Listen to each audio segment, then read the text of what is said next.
Hey there, it is story time with Dr. Bird. I am Dr. Jennifer Bird. Thanks for checking this out. And I am really excited about today's collection of stories. I enjoy talking about them with students or with people in general, students in classrooms and people who want to talk about these things. Um, it's a stunning collection. There are two primary stories going on in Genesis chapter 38. One is a passage from which the English language, at least, gets a term called onanism. And that term, if you like Google it, look it up online or go to a dictionary, you'll see that the first definition of onanism is masturbation. The second definition will be coitus interruptus. Technically speaking, what's happening in this first part of the story is coitus interruptus, not masturbation. And yet, this is the story.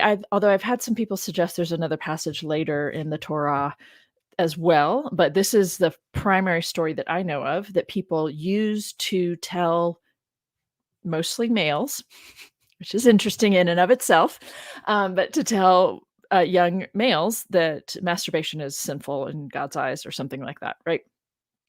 So that's one of the stories I like to talk about. It just feels like a gut punch every time I talk about this. Like, how many people have been told that that's a sinful thing, right? And you're backing it up with God's, like, not just God's disapproval, but God strikes people dead over masturbating according to that way of reading, right? I mean, it's really stunning. I constantly bemoan how unhealthy so many people in this tradition connected to this collection of scriptures have been about bodies and sexuality in particular, and the like this long-term reach that those unhealthy perspectives have had on humanity, right? I understand not all of humanity is impacted by this, but there are a lot of people, at least in Western cultures, impacted by this way of reading and this way of talking about bodies and sexuality. And so, just for the record, I'm not down with making a negative comment about masturbation. I'm just not. I think that is the most ridiculous thing to get worked up over. And there's a little bit of a pun in there somewhere, a little bit of a play on words. Right? I mean, so many things. We might have fewer wars if all these men had, I don't know, better like release in their child. I don't know. Like, I just, oh gosh, some of these world problems might actually be resolved if we had less tension in the bodies of the men in power. I don't know, just a thought. Anyway, I'm gonna put a little banner up here running across the bottom. I am interested in talking about these things, talking about what's going on in terms of sex, what the relationships we call marriage, and a form of abuse. There isn't that latter in this particular passage, but the first two are involved in these two stories. So the way that sex is talked about, and or just how it's talked about, who's getting to have it and why and for which purposes, and when is it okay and when is it not okay. There's a stunning double standard here in chapter 38 of Genesis. Stunning. Enacted for us, right? So pay attention, right? And then the other piece that I think is really fascinating and is a piece that I do discuss in my book, Marriage in the Bible, What Do the Texts Say? This is the one example of levirate marriage that's, I actually don't put levirate marriage in air quotes, that I know of, in the Christian Bible, either of the two testaments, that's kind of fully lived out for us in terms of, this is what it looks like when a man dies without giving his woman children, and so his brother has to go in and give him children in his name, and this is what it looks like. And this is a very short, small example, but it's an example. And one of the things I like to highlight, and that I hadn't really processed until I wrote this book, is that Jesus in the Newer Testament doesn't seem to be upset by levirate marriage. Like, when he is approached by Pharisees with this question about levirate marriage, and really it's a question about the afterlife. So it must be the Sadducees who question, because they don't believe in the afterlife. But they're asking him, like, if a woman is married to 7 different brothers, in this life, who does she belong to in the next? And Jesus doesn't say, "By the way, we should probably do away with that practice. It's kind of icky." No. No, no, no, no. Jesus is a good Jew of the first century, and he hasn't challenged his own writings and scriptures. He just kind of rolls with the question and the premise. He doesn't challenge the premise, which I really wish he had. Just to be honest, because it just it would bring to the fore for us. This was a thing that was going on in that culture. It's still in the first century. It's a practice that hadn't been undermined yet or challenged, and maybe wasn't really being fully endorsed, but it wasn't questioned. He wasn't questioning it. He didn't say that's the most ridiculous premise. No, he didn't. Really worth, I think, for people who come from a Christian perspective or are leaving that behind, but are trying to process what they've been taught based on the scriptures. Really interesting thing to pay attention to in the Gospels when this premise is posed for him to respond to. He doesn't say, "Let's do away with that." I need to take off my earrings. Hang on. Doo, doo, doo. I'm afraid they're making a weird noise in the thing, and it might not be, but I'm just to be sure. Okay, so let's read. Let's do some story time, shall we? Let me take that down. I'm gonna go see what's going on over here. Hi. There's a comment. I'm just gonna put this up here because someone a moment ago when I was talking about how problematic it is that people have demonized masturbation. And if you don't come from, like, if you don't know that that's a thing that people demonize, it's worth you just being told. It's really helpful for you to know that there are people who speak devastatingly negatively about masturbation, because they think that it's bad, because they see it as a form of sex before marriage. It's undergirded by all kinds of things. This concept of giving yourself pleasure. Who would? That's awful. Like, the fact that that's a belief that many people hold onto and teach to their children and pass along is really devastating to me.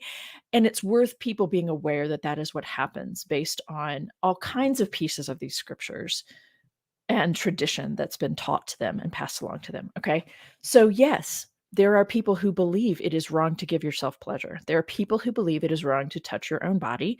There are people who believe all kinds of things about sex that I think are just really, it's really sad and ridiculous. And it is really harmful, actually. The irony, right? If we could actually just talk about it in a positive way, talk about it in a meaningful way instead of just demonizing these things. I also have it just reminds me that I did a response to a young woman in a very conservative evangelical setting who had a TikTok that went viral. It was about masturbation, and I have a response to it because she sounds unhinged. She looks unhinged to a lot of people, and I understand why. And at the same time, while her reaction to and calling it demonic possession and all this stuff, while I understand why someone says she's unhinged, they said that to me in the comments. I'm like, yeah, but no, because there are a lot of people who agree with her.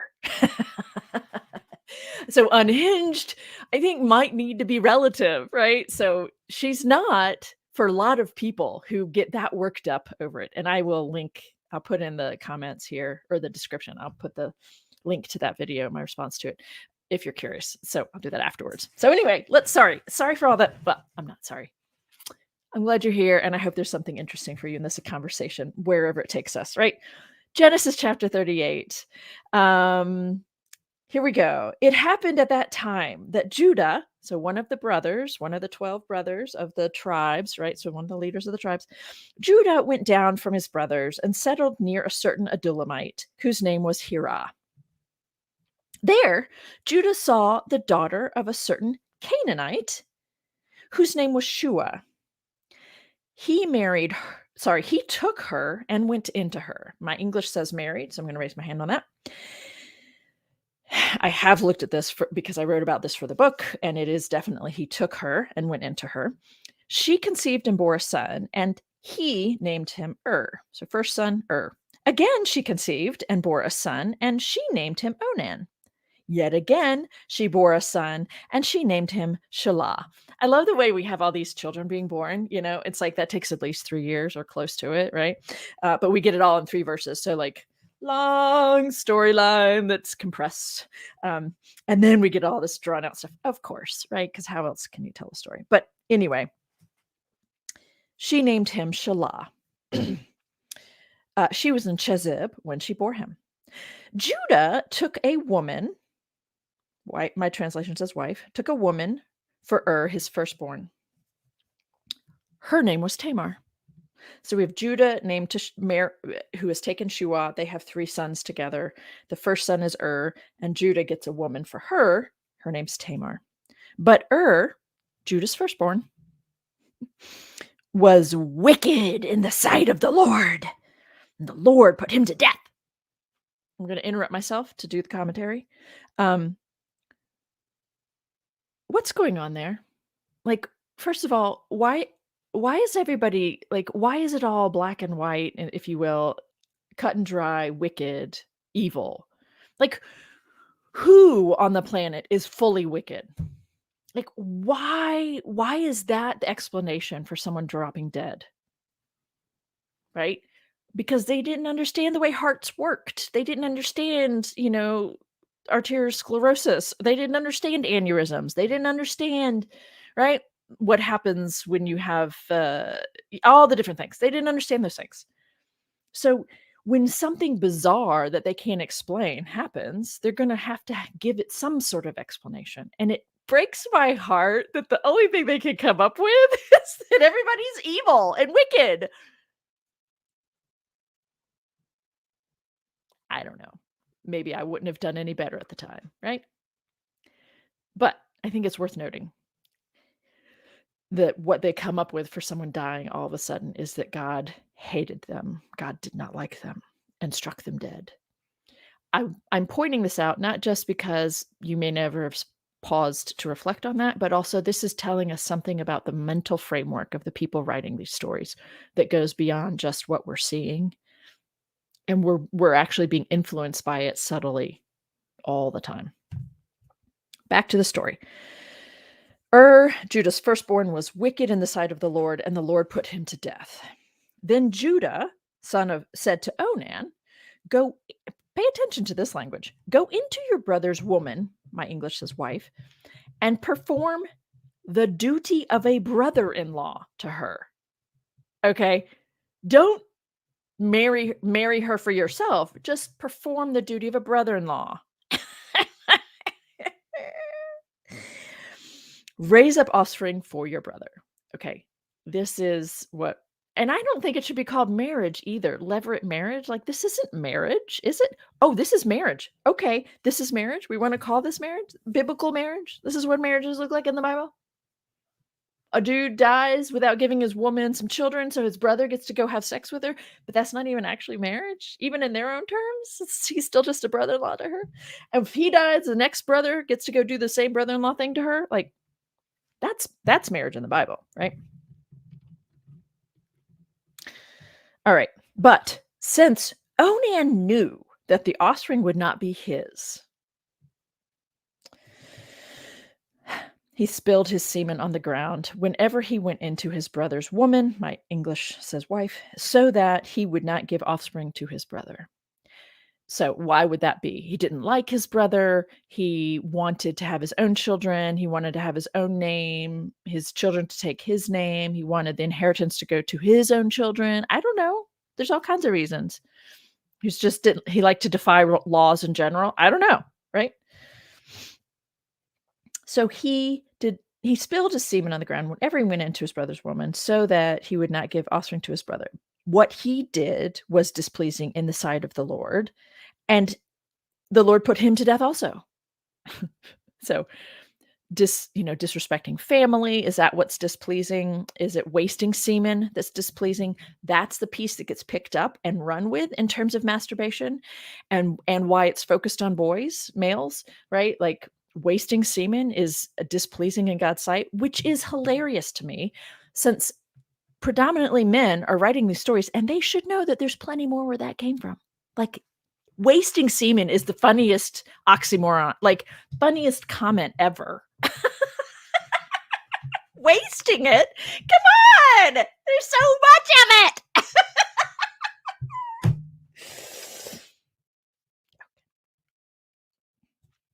What he did was displeasing in the sight of the Lord, and the Lord put him to death also. That's what God's gonna do to you if you masturbate. It's awful. Then Judah said to his daughter-in-law, which isn't what it says in the Hebrew, but to Tamar, remain a widow in your father's house until my son Shelah grows up. For Judah feared that he too would die like his brothers. So Tamar went to live in her father's house. So let me clarify a little bit of what's going on here, folks. When Judah went and purchased Tamar from her father, he then took over responsibility for her. She then belonged to him and his family. And so she doesn't get to just go back to her father because her father was done taking care of her and providing for her, probably relieved, one less mouth to feed or whatever, but he can't unload her on someone else. I'm using this language intentionally because she belongs to Judah and his family. So she is literally in a holding, like she's just kind of in purgatory, if you will. Like she's in a holding pattern over here until Judah steps up and does what he's supposed to do for her, according to the way everything behaves in that system, which is bring her back into their family, give her to Shelah, the third son, and let them do their thing, and so forth and so on. So she can't do anything. Like she's beholden to Judah. She can't do anything. Right? Like, this is really a difficult position he has put her in, and her father, really. Okay, so however you want to make sense of this, right? The patriarchal system is difficult for everybody. We can announce that again. But she is in a difficult situation, and Judah is the one who put her there. Okay, he is the one who is supposed to be keeping her in his house until Shelah is old enough or whatever. And so that's important to point out. I want to see if we're in chapter 38. Oh, good. You guys are taking care of each other. That's great. So yeah. Okay. So no comments that I think I need to respond to at this point. Is everybody understanding what's going on? We have a focus on what ultimately the storyline is focused on: giving children to the firstborn son. That's really what's going on. Giving the firstborn son because in this culture, right, it's the firstborn who gets the blessing and the inheritance, even though we saw Jacob undermine that with Esau, and we saw Abraham undermine that with Ishmael and Isaac. So it's this ironic thing happening over and over again. But Judah is determined to live up to the cultural standards and give that first son his inheritance, and that for him to be the family, tradition from there, for it to be his family line, not the second or third brother who gets to be the, whatever. So that's, well, on the patriarchal family level, that's what's happening. But in the midst, it is utterly devastating what's being claimed in terms of this very subtle "people are wicked, so God kills them" comment that's happening, and it happens over and over again. And the fact that, again, the second son's name is Onan. Again, I would encourage you to go look it up in a dictionary, what onanism is, because he's pulling out early. This is not masturbation. This is coitus interruptus, whatever. It's a form of birth control people have known about for, millennia. Birth control, not masturbation. Okay. And also, again, just if I wasn't clear, it is fascinating to me that I didn't even hear people talk about women masturbating until I was in my 20s. But I knew darn well the boys could when I was a teenager. I didn't even hear people talking about women masturbating, like as if it wasn't even a thing that women could do, But we're so concerned about men and their penises, aren't we? Because that's what our tradition has taught us to do. Okay. I'm gonna keep going now so that we've dealt with why this is problematic and why if people tell you that masturbation is a sin, or at least this is primarily the story they're thinking of and they're getting that idea from, even though that's okay. I've said enough, I think. Moving on, verse 12. In course of time, the woman, my English says wife, the woman of Judah, Shua's daughter, died. Oh, it's so funny. Could never figure out if Shua was the name of the Canaanite or Shua was the name of the daughter of the Canaanite. And I just realized we didn't ever get Judah's woman's name anywhere in here. Not that that's a big surprise because women tend not to be named because they're not, that part isn't relevant. What's relevant is their uterus and vagina. Thank you very much. Okay, anyway, in course of time, the woman of Judah also died. When Judah's time of mourning was over, he went up to Timnah to his sheep shearers, he and his friend Hirah the Adullamite. When Tamar was told, your father-in-law is going up to Timnah to shear his sheep, she put off her widow's garments, put on a veil, wrapped herself up, and sat down at the entrance to Enaim, which is on the road to Timnah. She saw that Shelah was grown up, yet she had not been given to him as a woman. It says, my translation says in marriage, which is just not even possible in the Hebrew. So I what it is, but it's not possible. She'd not been given to him. When Judah saw her, he thought her to be a prostitute. I want everyone to pay seriously close attention to this. For she had covered her face. He went over to her at the roadside and said, "Come, let me come into you." I mean, as you do, right? Because men need a release. Just man. My woman's dead. I need someone else to give me release. Pleasure. Come, let me come into you. For he did not know that she was Tamar, the woman he's supposed to be giving to his third son. I'm redirecting the translation here because it says in my English daughter-in-law, and I know that's not what it says because that's not possible in the Hebrew, and I don't remember what it said. So she said, what will you give me that you may come into me? And I just love how blunt it all is, right? Okay. He answered, I will send you a kid from the flock that I'm off to go shear, right? And she said, no, only if you give me a pledge until you send it. He said, what pledge shall I give you? The signet on your finger and your cord and the staff that's in your hand. So she is trying to make sure perfectly clear, right? That everyone will know that it is he. So he gave them to her. I mean, desperate times, right?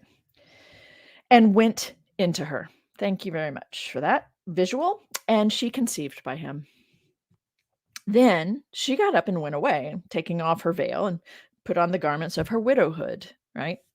So when Judah sent the kid by his friend, the Adullamite, to recover the pledge from the woman, he could not find her. He asked the townspeople, where is the temple prostitute who was at Enaim by the wayside? And they said, no prostitute has been here. So he returned to Judah and said, I have not found her. Moreover, the townspeople said, no prostitute has been here. Judah replied, let her keep the things as her own. Otherwise, we will be laughed at. You see, I sent this kid and you could not find her. That's why we'll be laughed at, is that we tried to pay a prostitute and couldn't find her and made a fool of ourselves trying to pay a prostitute. That's why he's going to be made fun of. Let's just be very clear how many layers of double standards are going on here and the ridiculousness. Okay. About 3 months later, Judah was told, the woman who's supposed to belong to Shelah, again, the English's daughter-in-law, Tamar, has played the whore. Moreover, she's pregnant as a result of whoredom. Bitch. Sorry, it makes me so angry, and I just want to make sure you understand how much judgment there's going on here, just like there is today for sex workers, right? The judgment is dumped on the people providing the sex work, and the people who are their clients are just getting away scot-free. Like there's no judgment for the people they are servicing. Needed to say it. Okay. Your Tamar has played the whore. Moreover, she's pregnant as a result of whoredom. Oh, it just makes me, the back of my head is just on fire right now. And Judah said, bring her out and let her be burned. Do you see why this makes me so angry?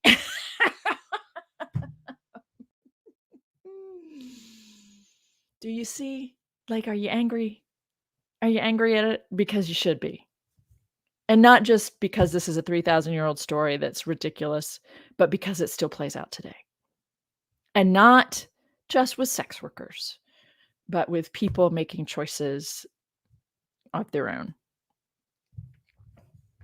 outside of marriage, being called whores, but not in the same way if you're male or male identified. Okay. Back to the story. Judah said, bring her out and let her be burned.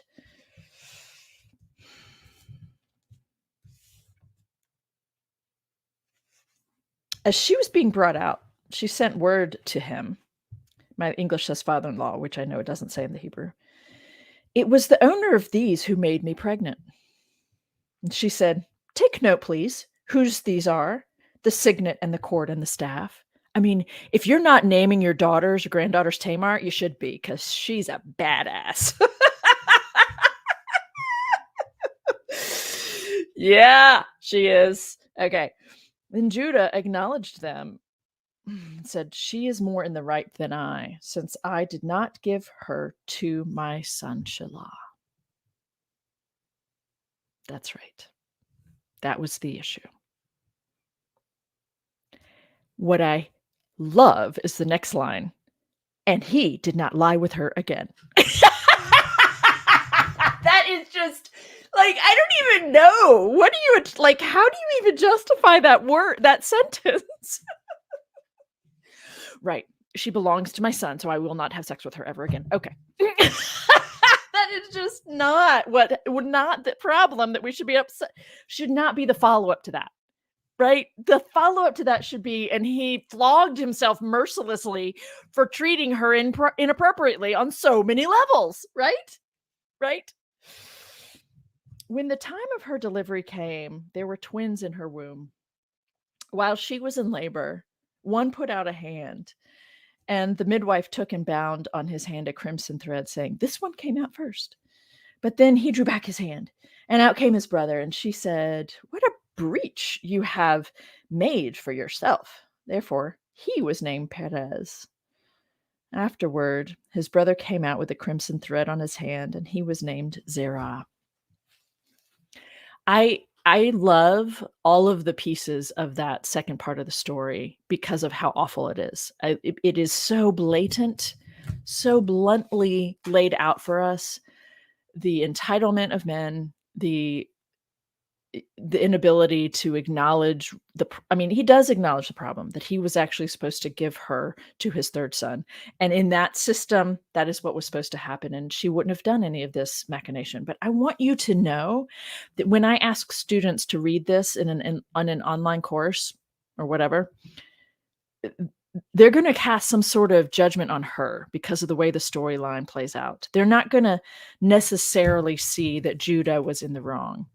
And they might not get to the end of the story. They might not read the line that says she's more in the right than I, since I was supposed to give her to Shelah. Like, they might not get to that line, or they might get to it, but they still are so hung up on her choosing to set herself up as a prostitute. And because of the training of our culture, they can't get past that.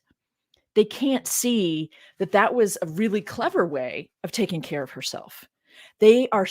Our culture is so good at demonizing and putting taboo on certain parts of our culture, certain things. Something's going crazy over here. Sorry.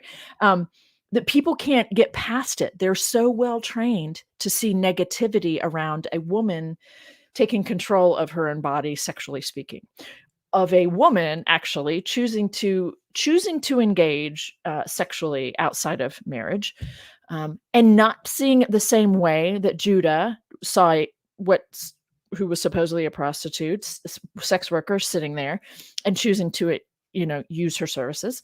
We don't see him the same way as we see her. And that the negative judgment is fully or predominantly placed upon her, not on him in this scenario, because men have needs. Really, really, really. Okay. Yeah. So do women, and so do people who don't identify as either. Human bodies have needs. Yes. Not just human bodies with penises. Thank you very much. I love how blunt it all is when it says, "Let me come into you. Let me penetrate you with my penis. What are you going to give me so that I will let you put your penis in me?" Right? Like, it's just bluntly said in the story. I want people to understand this is how sex is being talked about in the Bible. Right? I want people to understand how the kinds of judgment happening in this story are still playing out today. I want people to understand the uh the exchange element here, just the bluntness of it, that it's a thing that a man gets to do to someone else. That's how it's being talked about here. I want people to get that. And what you do with that that's up to you. But I really want people to be honest about how things are talked about in this collection that is called the Bible. So that when you see it happening today, you have a different angle on it. And also a different understanding of why some people still talk about it this way. If their stories that they're reading talk about it this way, even if it's just subtle, we're still picking up messages about it today. So I am a sex positive kind of a person, right? I think that sex is a part of human existence for most people. It is not a part of every human's experiences, but it is a pretty, I don't know what the percentage of the population prefers to be asexual, prefers not to have sexual encounters. I am out of their own identity needs. I don't know what the percentages are, but I'm a sex positive person. Like, I think we should be talking about it honestly and openly. And the fact that we can't, the things that we can't talk about end up having more power over us than they should, because we think we can't talk about them. And we have the Christian tradition, at least. I can't speak to the way, I've had plenty of Jewish students or interacted with Jewish folks who tell me that, they talk about sex pretty openly and honestly in their faith settings. And I think that's great. And I do think it's in part because of the elements of Christian doctrine that are connected to this concept of a virginal birth, which is a different conversation for a different day. This concept of virginal conception and the way it's applied in the Christian tradition, which is different from the way the concept of a virginal conception played out elsewhere in the ancient world. That the Christian tradition has all these issues with sex and sexuality and connecting it to sinfulness, actually, that is part of why the Christian tradition has such negative valuations of bodies. But it's also, I have to say, it's also because of what Paul does in some of his letters, upon which Augustine builds. And so I'm just throwing this out there very briefly. I wrote a postscript for the book, the book Marriage in the Bible. What does the Marriage in the Bible, what do the texts say, is the book. And when I was writing on several components related to marriage in the Bible, I really wanted to avoid talking about Augustine, because I find him so difficult and so complex, and also just so awful in so many ways, his rhetoric and the ideas that he helped to crystallize. So he was building on tradition, and so was Paul. Paul was building on tradition, the ideas that came before them. But Augustine really helped to crystallize the concept of original sin and the connection between procreation and marriage for the Christian church. And it is so devastatingly harmful, in my opinion. So I ended up feeling like I needed to actually engage it, but it didn't fit directly into any of the chapters of my book. So I wrote a postscript, and that is a version of that postscript is available on my website if you're interested. My website's just my full name, jennifergracebird.com. 2 N's in Jennifer.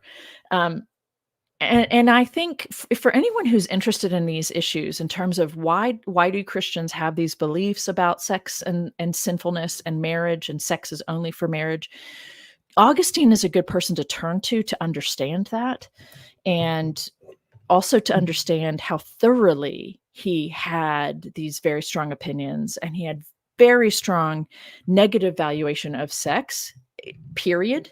Um, no matter where it was being engaged, even if it was engaged in marriage. He said multiple times, the only thing that redeems intercourse is the promise of conception, the possibility of bringing children into the world.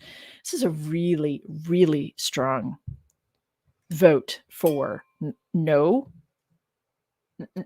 contraception, and for all of the ideas that we're somewhat dealing with in our culture still to this day about around around being careful about how many times you might actually bring a child into the world, much less the language about when and where sex is allowed. I find it so fascinating that there are people who want to tell others when and where they can have, with like when and with whom they can have sex. I find it really fascinating. I used to be in that mindset. And now, as a person who isn't anymore, and I look back at it, I'm really struck by how committed people are to that belief. I understand why they're committed to that belief. And I find it so devastatingly damaging that I've wanted to write a book about all these things. So that's why I also did the postscript. If you're interested, you can have access to that without having to purchase a book, and the book will be out this fall. So let me go back over to comments, see if there's any question or comment I can address for people. It doesn't look like there. Let me back up real quick here. Yep. Jennifer, it's also quite interesting. Let me just put this up so you all see what I'm looking at here. Interesting that Judah was willing to have sex with a woman he assumed was absolutely. Oh, for another deity. Right. That definitely doesn't fit with our culture's view. It doesn't fit with his culture's view at the time either, right?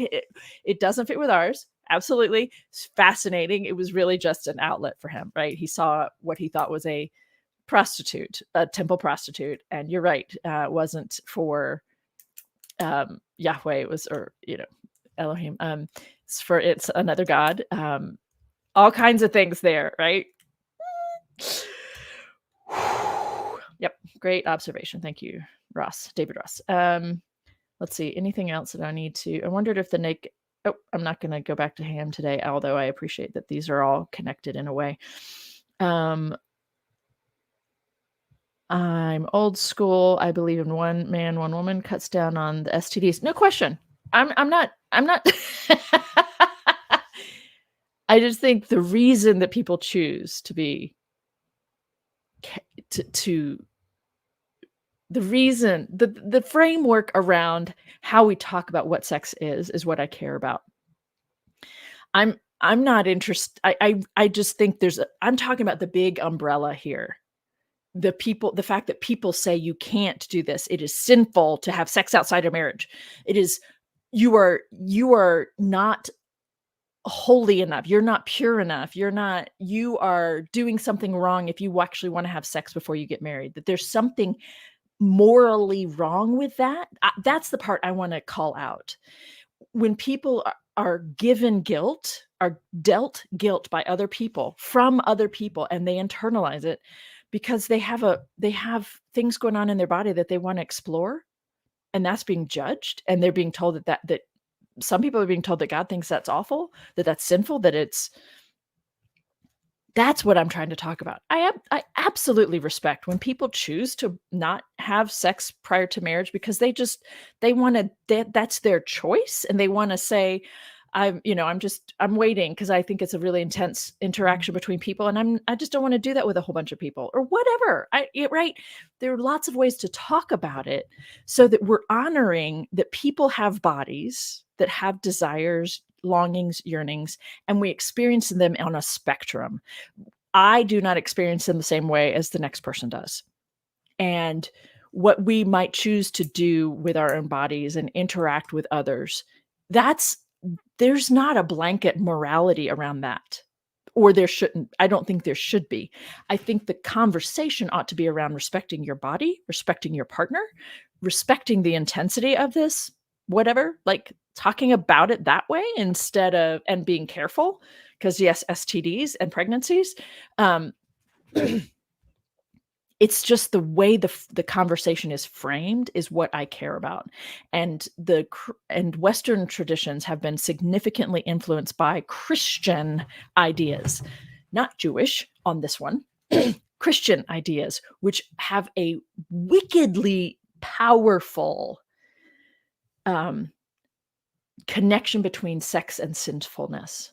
And that is absolutely linked to central Christian doctrines. And I talk about that in my book, Permission Granted. Again, it's just, there's so many things. There are so many threads connected, so many tangents or ways that all of these conversations are connected. A misunderstanding of Genesis 2 and 3, I think, is absolutely present in this conversation. Like, people misread so many things and have been trained well to misread them because the tradition has been doing it for so long in this really negative and harmful ways. And people are committed to the community they're a part of. So they defend what they've been taught. They find ways to accommodate what they've been taught. And I say that not as a judgment of people. I say that as an observation, as a person who used to do that.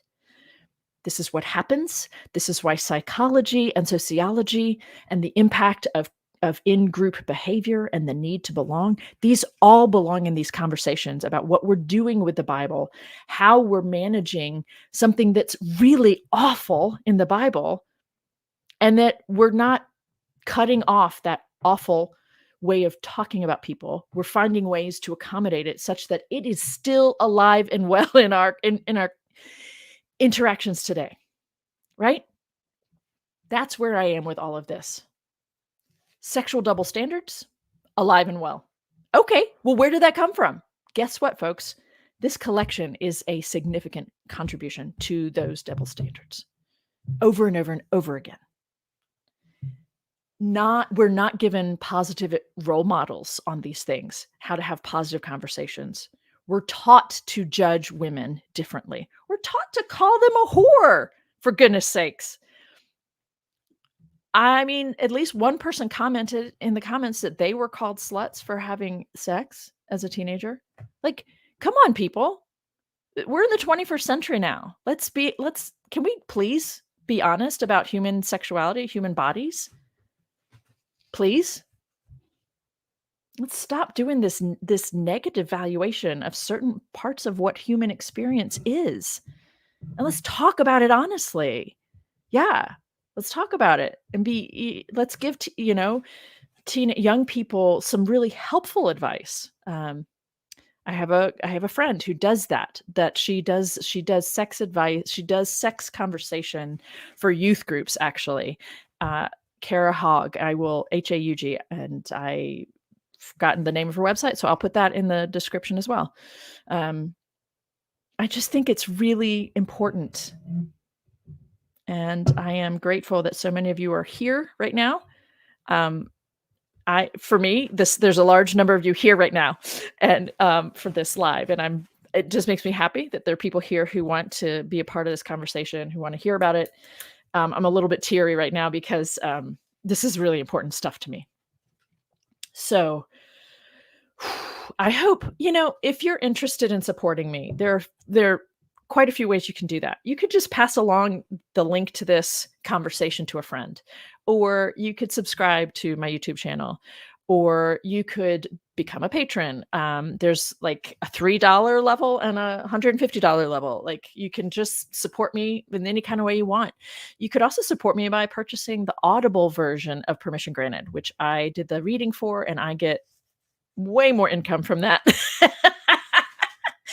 than from paperback versions. I don't make anything off of a sale on used books on Amazon. I buy used books on Amazon, so please go do that. Sure. I'm just telling you that I'm not getting any of that money. And that's fine. You know what I'm saying? Like, I got into this knowing what I'm not making off of these. But if you want to support me, right, and and think that these are important conversations, pass them along. Pass along the link to a friend. Spread the news, right? Um, I think these are important conversations, and I'm very teary and emotional about it all of a sudden again. So here we go. I'm going to wrap it up. Thank you for being here. I hope there was something helpful, something new maybe for you to consider about what's going on in the Bible. And thanks for being here or for watching it if you're watching the replay. And